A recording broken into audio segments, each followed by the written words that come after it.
Meet your maker. I missed.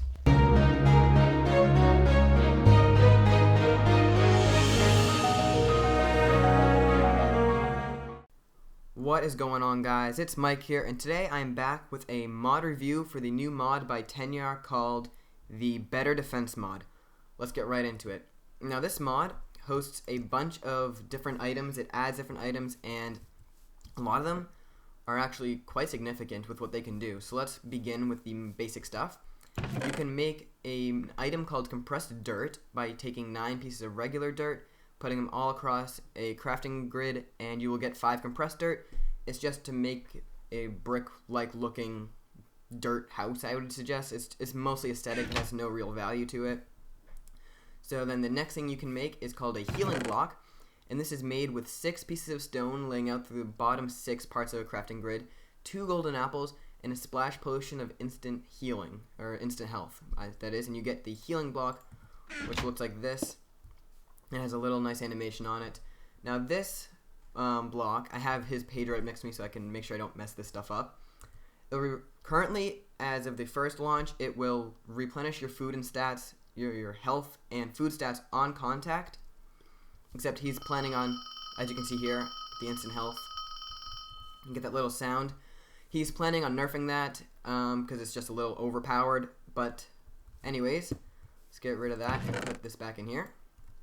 And the next thing is called the defending tile, which is made with 2 cactus on the top corners, a cool fire replacer, which I will show you how to make later, and 6 stone again, and you will get 5 defending tiles. Now what these do are they don't do anything to you, but if a mob walks across them, they will receive damage, and among other things. I believe, yes, damages monsters on contact, but not you.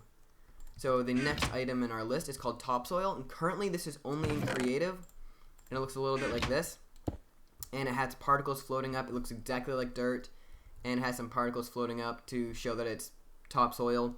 He's planning on maybe using this to spot dungeons or spawners, he says, but he hasn't implemented it in game yet, as it's creative only. Now we have the cool fire.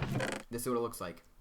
Now, I asked him a couple questions about this. It acts exactly like regular fire. It goes away eventually, and what it does is it will harm monsters that walk through it, but he says it'll hurt mobs, but it'll give a resistance potion effect for 3 seconds to you, or cow, sheep, villagers, players, etc. We'll get a resistance potion effect for 3 seconds, a damage boost potion for 8 seconds, and he does think that's a little OP, so he's probably going to make it so you're in the flame only, and if you step out, you lose those effects, but it does damage other mobs and such. So that's going to go out, and we shall put this back in here. And now we have the living dispenser, and this is made using several different items. The living dispenser itself looks like this. It looks like a normal dispenser. You can put stuff in it, but you use it to make it, you need a toomey, which is made with 2 ghast tear, a golden ingot, and a stick, and that will give you the toomey, which is, in his reference, a Mayan sacrificial knife. If I'm saying it right, it should be toomey, I think. And you use that in conjunction with something else. He hasn't put an actual crafting recipe for this yet, so I couldn't figure it out, but these do come into play later on, so let's get rid of it now, and they will have a massive effect inside the game itself, so let's keep going. Now we're going to move into the sulfur related objects, and this is, he added a sulfur ore, which I think he said is quite common, and it's an alternative to killing creepers because it does drop just gunpowder. So then moving on from that, we will have, you take 6 gunpowder along the top and bottom, 3 iron ingots, and you will get 3 sulfur-infused iron. You then take the sulfur-infused iron, put it in a furnace, and you will get hot steel. And if this is in your inventory, whether or not it's in your hand, your hot bar, or your inventory itself, it will cause damage to you. If you don't have full hunger, you will eventually die if you don't get rid of it soon. So then you can take this hot steel, put it in with a water bucket on a crafting table. It's shapeless. You can put them in any arrangement you want, and you will get a hard steel ingot. Now, you will get your bucket, so you don't need to worry about that, and let's keep going. Now we have some miscellaneous items. We have a I'm going to try and pronounce this. Himimin Tatsuke. I can't even pronounce that. It's a mushroom, and it will give you... It has a certain immune effect, and it will... where to go? It's right here. This item will... I'm missing it. Here we go. It will give you resistance for 10 seconds, and they are most commonly found in the Wastelands biome, and I think that is the only place where they come in. And the Wasteland biome is a biome that he actually adds into the Minecraft generation, so I will show you one of those later on. Now, there's also something called a gemstone, and what this gemstone is it looks exactly like endstone, and it blends in exactly with endstone, except there's one little difference, and that it has an animation on it of gems fading in and out. Now, when you mine this, you will get one of two things. You will get either endstone, which he says is about 65% of the time you will get endstone, or you can get a gem, and these gems will also come into play later on and have a huge effect on stuff you can make. Now let's move on to basic armor. Finally, there's a way to make chainmail in the game, and that's to take 4 iron ingots, and you will get 3 chain link pieces. You can then use those chain link pieces to make a chain helmet, the regular way you'd make any other armor, and you can make the whole chainmail set. Although I think it's a little counterproductive with using iron instead of like something like tin or something like that, because iron, you might as well just use it to make iron armor, which is a hell of a lot stronger than chain. But I guess if you want the aesthetic look, now you can have it. You can also now use emeralds to make emerald armor, which he says looks exactly like regular armor, except it's a little more resistant than diamond, so it's a little stronger than what you would have normally. So now let's go on to the making. This is his like huge part of the mod, making Riot gear. And here's how you make it. You take an ink sac with a leather, and you will craft those together in a shapeless pattern, I think, or you can do it like this, and you will get black leather. You then smelt black leather in a furnace, and you will get Riot leather. Moving on, now the Riot gear itself. To make the Riot helmet, you will need 4 pieces of Riot leather, same standard thing as a regular helmet, and then a potion night vision for 8 minutes. Can't be any other version, has to be 8 minutes, and you will get the Riot helm. Same thing for the chest plate, or the chest guard, my bad, except you use a potion of regeneration for 2 minutes, and that will give you this. And then same thing for leather pants, you'll get the Riot leg guards, and you need 2 potions of potion of swiftness for speed of 8 minutes. And then for the boots, you need 4 again, and another 2 of swiftness for 8 minutes. And this armor supposedly comes into play with getting rid of, let me lower this music, comes into play when you're trying to control riots, which I will show you with the mobs later on. Now we have some others, and these others are the cool fireplacer. You need 8 ice blocks surrounding a flint and steel. I'm not sure how you're going to get ice blocks themselves, maybe a silk touch pick, I think. Pick up those blocks, and you can make a cool fireplacer, so you can place it wherever you want and get a bonus when you're fighting mobs from a distance. Now we have even more others, and you can take 8 iron ingots, and you will get an empty can.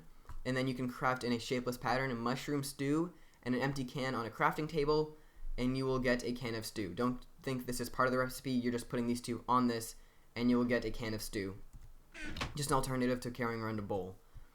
Now for weapons, this is where it gets really fun. You have grenades. You take 8 pieces of clay surrounding a TNT, and you'll get the clay top. You then use this clay top on a stick, and you will get the steel Handgranate, which is a German hand grenade. So if I throw it, it has a little less power than a single block of TNT. So if I throw it with right clicking, you can see it's like a one-hit kill on pretty much any mobs. And these actually do, if I fly down here, get quite a bit of range. If I aim up here, you can see how far it goes.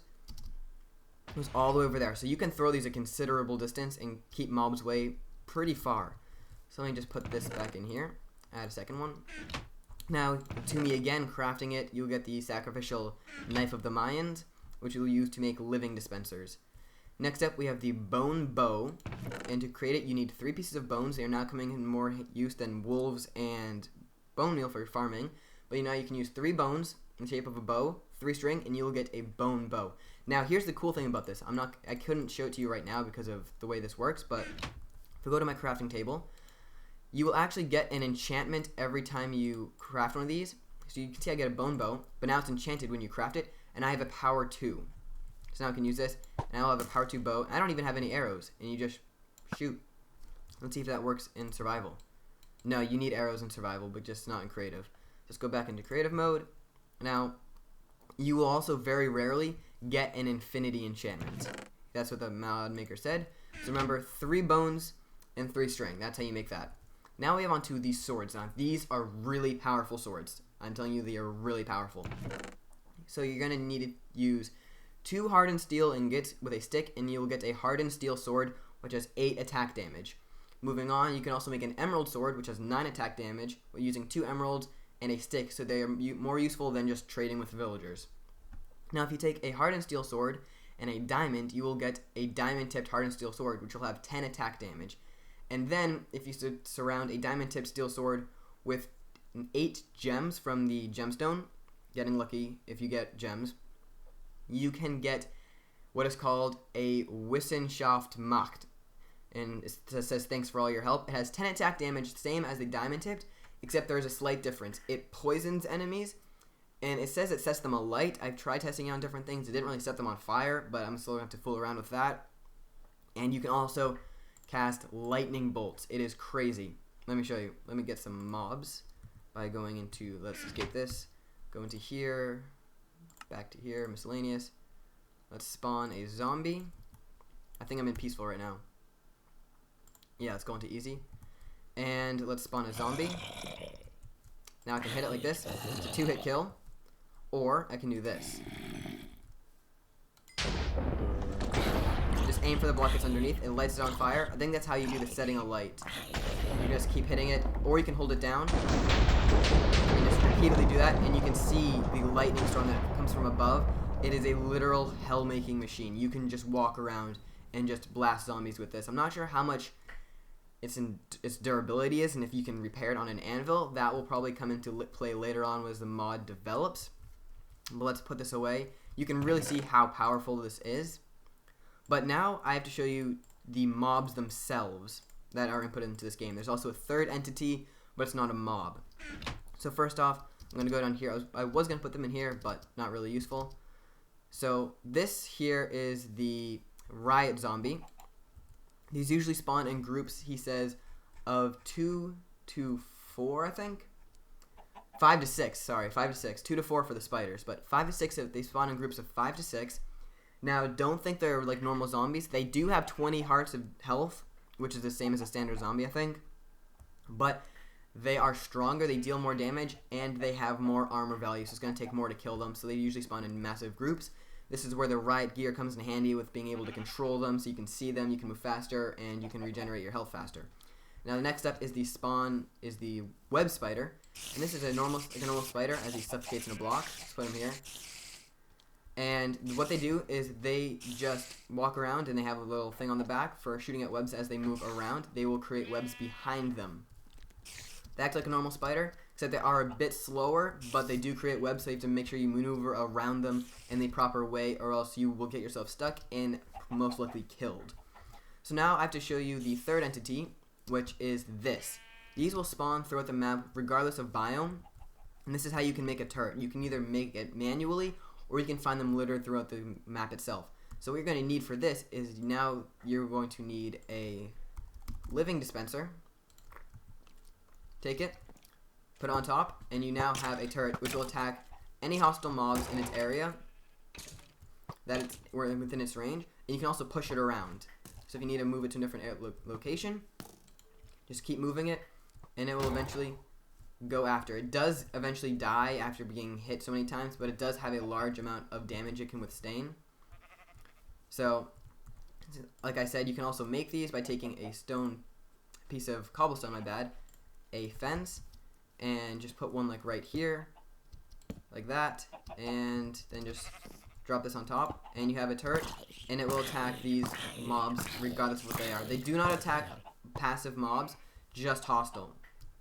So that's most of the mod. Now I just have to show you the biome itself, so I will load this up in another map I have it on, and there are also a few NPC generations that it creates, so I'll be right back.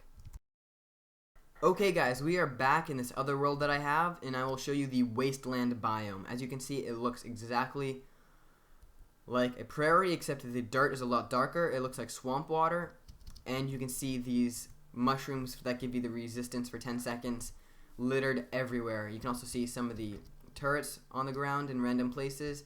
And here's one of the NPC villages. They're not villages, but one of the NPC creations.